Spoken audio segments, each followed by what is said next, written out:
ముగింపు ఉంది. ఈ భోగాలన్నీ ఆట్టే కాలం కొనసాగవు, వీటికి ఒక ముగింపు ఉంటుంది, తర్వాత మళ్ళీ ఇంకొక భాగంలోకి వెళ్ళిపోవాల్సి ఉంటుంది అన్న ఆలోచన వాళ్ళు చేయలే.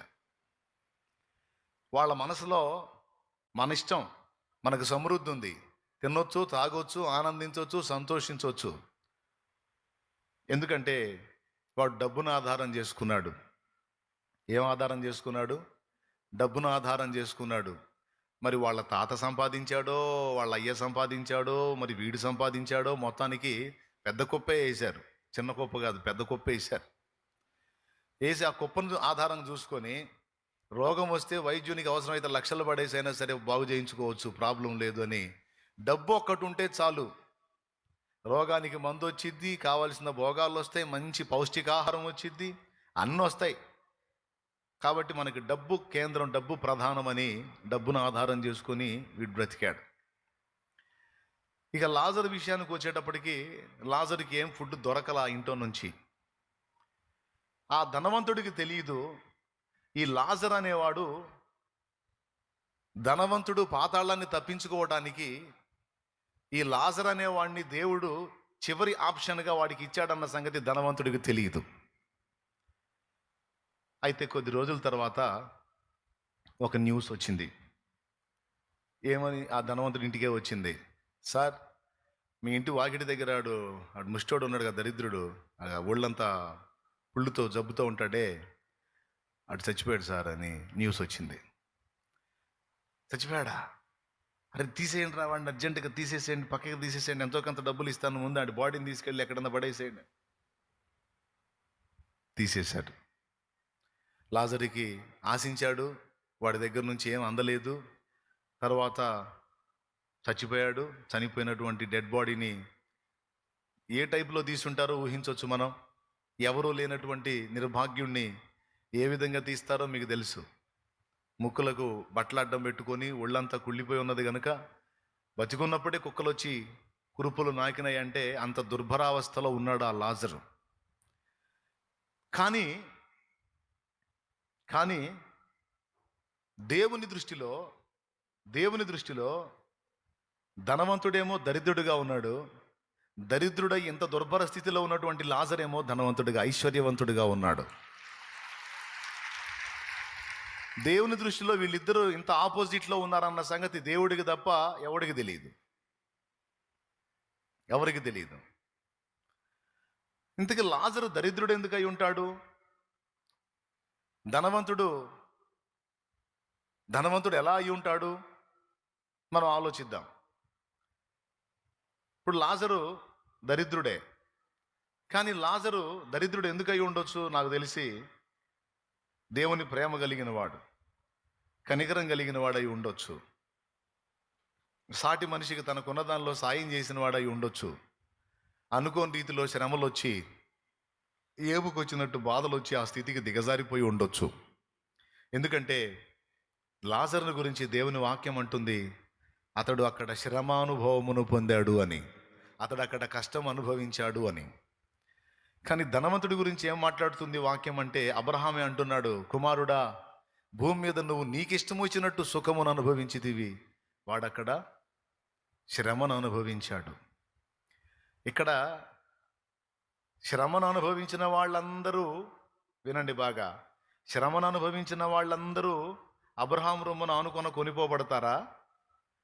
అట్లయితే లోకంలో దేవుణ్ణి ఎరగని నాస్తికులు కూడా శ్రమను అనుభవిస్తున్నారు. దేవుణ్ణి ఒప్పుకోనటువంటి వ్యక్తులు కూడా లోకంలో శ్రమల పాలై ఉన్నారు. వాళ్ళందరూ అబ్రహాం దగ్గరికే చేరతారా? కాదు. లాజరు అనుభవించిన శ్రమానుభవం దేవుని చిత్తానుసారంగా, దేవుని అనుమతితో ఆయన అనుభవించాడు. దేవుణ్ణి సంతోషపెట్టే విషయంలో లాజరు శ్రమానుభవం పొందాడు. కానీ ధనవంతుడు గురించి అబ్రహాం ఏమన్నాడో తెలుసా? భూమి మీద నువ్వు ఉన్నప్పుడు నువ్వు నీకిష్టం వచ్చినట్టుగా సుఖమును అనుభవించితివి అన్నాడు.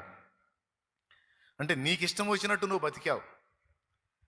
నిన్ను సృష్టించిన సృష్టికర్త ఒకడు ఉన్నాడని, అతడు నిన్ను భూమి మీదకి పంపించాడని, కొద్ది కాలమే నీ ఆయుష్కాలమని, తర్వాత నువ్వు చచ్చి దేవుని ముందు హాజరు అవ్వాల్సిన ఒక రోజు ఉంది అని నువ్వు పట్టించుకోలా.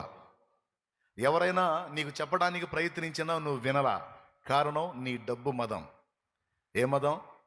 నీ డబ్బు మదం, నీ డబ్బు గర్వం, నాకు ఎదురైంది అని విర్రవీగావు తప్ప నన్ను సృష్టించిన సృష్టికర్త ఒకడు ఉన్నాడు, ఆయనకి నేను విధేయత చూపాలన్న ఆలోచనే నీకు లేదు. ఒకటి. రెండవది, భూమి మీద ఉన్నప్పుడే పరలోకానికి నేను దారులు వేసుకోవాలి అన్న ఆలోచన మర్చిపోయావు. రెండు. మూడవది, సమృద్ధి గలవాడివై ఉండి కూడా ప్రేమ లేని బతుకు బతికావు.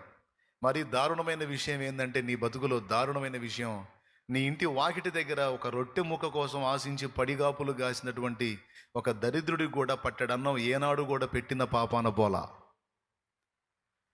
ఎందుకు? నీకు ప్రేమ లేదు. నంబర్ 1, సృష్టికర్తను గూర్చిన స్పృహ లేదు. అందరూ చెప్పండి, ఏం లేదు వాడికి? సృష్టికర్తను గూర్చినటువంటి స్పృహ, భయము లేదు. రెండవది, ఇక్కడ ఉండగానే అక్కడికి దారులు వేసుకోవాలి, అక్కడికి సిద్ధపడాలన్న ఇంకిత జ్ఞానం వాడికి లేదు. అంటే లైఫ్ పర్మనెంట్ కాదు అన్న ఇంకిత జ్ఞానం వాడికి లేదు. మూడవది, ఏమి లేదు? ప్రేమ లేదు. నాలుగవది, వాడు కలిగి ఉన్న చెడుతనాన్ని విసర్జించి మారు మనసు పొందినవాడు కాదు.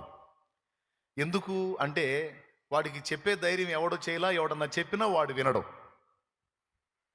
ఎందుకంటే వాడు ఫుల్గా డబ్బులో మునిగి తేలుతా ఉన్నాడు. ఇంకా వాడు ఏమి వింటాడు? 4 విషయాల్లో వాడి దగ్గర లోపాలు కనపడతా ఉన్నాయి. నంబర్ 1 చెప్పండి మీరు.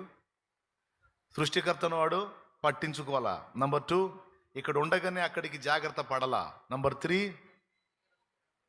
ప్రేమ లేనివాడు. నంబర్ 4, వాడున్న చెడుతనాన్ని విసర్జించి మారు మనసు పొందినవాడు కాదు.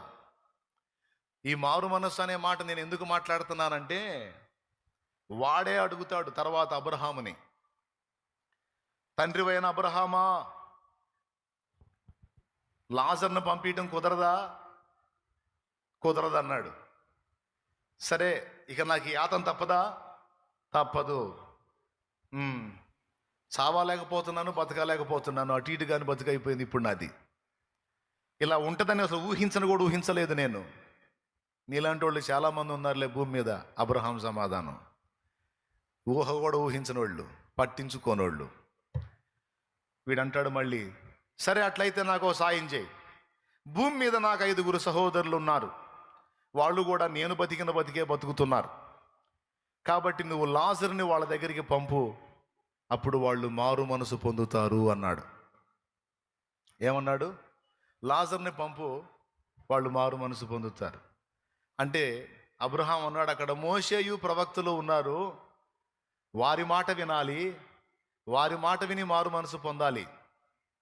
అంటే ఆహా అట్లా అనవద్దు తండ్రివైన అబ్రహామా, అలాగనవద్దు. మృతులలో నుండి ఒకడు లేచి వెళ్ళిన ఎడల, ఏమంటున్నాడు? మృతులలో నుండి ఒకడు లేచి వెళ్ళిన ఎడల నా సహోదరులు, వద్దులేరా వేవాకు, మళ్ళీ వాళ్ళ దృష్టి అటుపోయిద్ది. మా తమ్ముళ్ళు ఎలాంటి వాళ్ళు అంటే, మా సహోదరులు ఎలాంటి వాళ్ళు అంటే, బతికున్నోడు చెబితే ఇన్ని రకాలు కాదు. వాళ్ళు వినాలంటే సచ్చినోడు లేచి చెప్పాలి.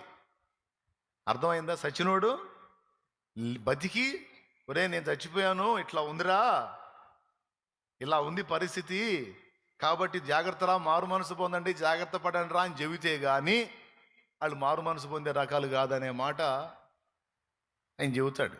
మృతులలో నుండి ఒకడు లేచిపోయి వారికి చెప్పిన ఎడల వారు మారు మనస్సు పొందుదురు. అంటే వాడికి అర్థమైంది, మారు మనసు పొందనోడి గతి అగ్నిగుండమే అని.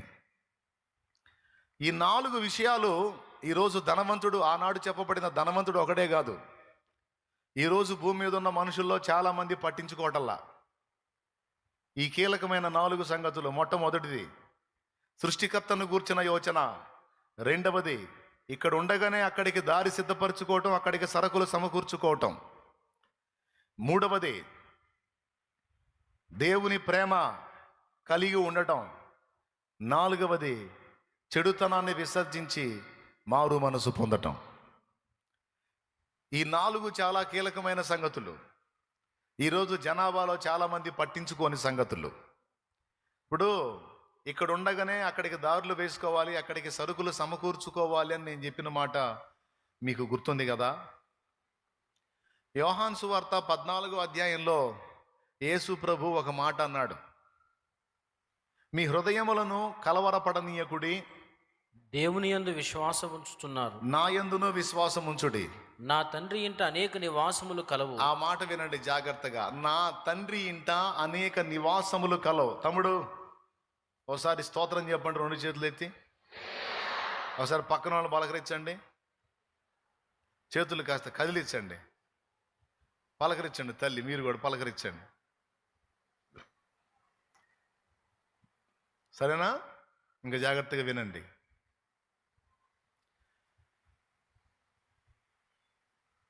ప్రసంగి గ్రంథంలో అంటాడు, ప్రసంగి గ్రంథము 12 మొదటి వచనం నుంచి చదివితే, దుర్దినములు రాకముందే వీటి యందు నాకు సంతోషము లేదు అని నీవు చెప్పు సంవత్సరములు రాకముందే, తేజస్సునకును సూర్యచంద్ర నక్షత్రములకును చీకటి కమ్మక ముందే, వాన వెలిసిన తరువాత మేఘములు మరలా రాకముందే, నీ బాల్య దినముల యందే నీ సృష్టికర్తను స్మరణకు తెచ్చుకొనుము. మర్యాదగా చెబుతున్నాడు.